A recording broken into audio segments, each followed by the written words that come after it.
downtown San Francisco faces 1,300 expiring office leases by 2024. Yeah, what does this mean for San Francisco? What do you think it means for San Francisco? So the Surf City Hotel is on Long Beach Island, an old historic building made from frame and wood.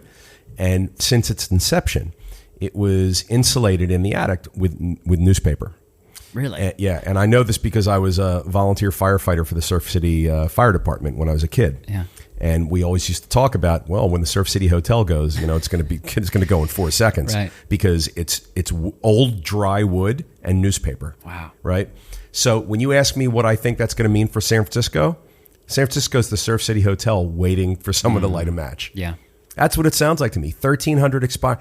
I mean, it's already got a problem. It's already experiencing such a downturn and such a pullback as a result of the economic cycle that we're in right now, as a result of the interest rates. We've all heard the stories about the policies there that the government has enacted, that you can't arrest people for committing certain crimes, or it's harder to arrest them, and the homelessness issue and all this stuff, right, that it's facing already. Yeah. Now, you've got expiring leases. You're going to have buildings that are empty, no revenue. You're going to have no workers coming in to populate those buildings. So here's what's going to happen. The office buildings that are going to become even more vacant are going to be worth even less. Mm-hmm. The interest rates are going to prevent any sort of financing. There's going to be very low transaction volume. Prices are going to plummet. Yeah. At some point, people will buy them and repurpose them, renovate into multifamily. We've talked about that.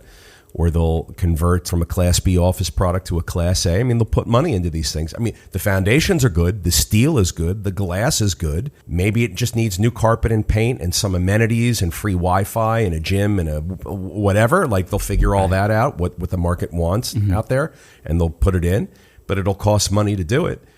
But they're not going to demolish. I mean, anything that was built 30 years or sooner isn't going to get demolished. All that stuff is still really good. I mean, if it's 60 years old or 70 years old, maybe you demolish that.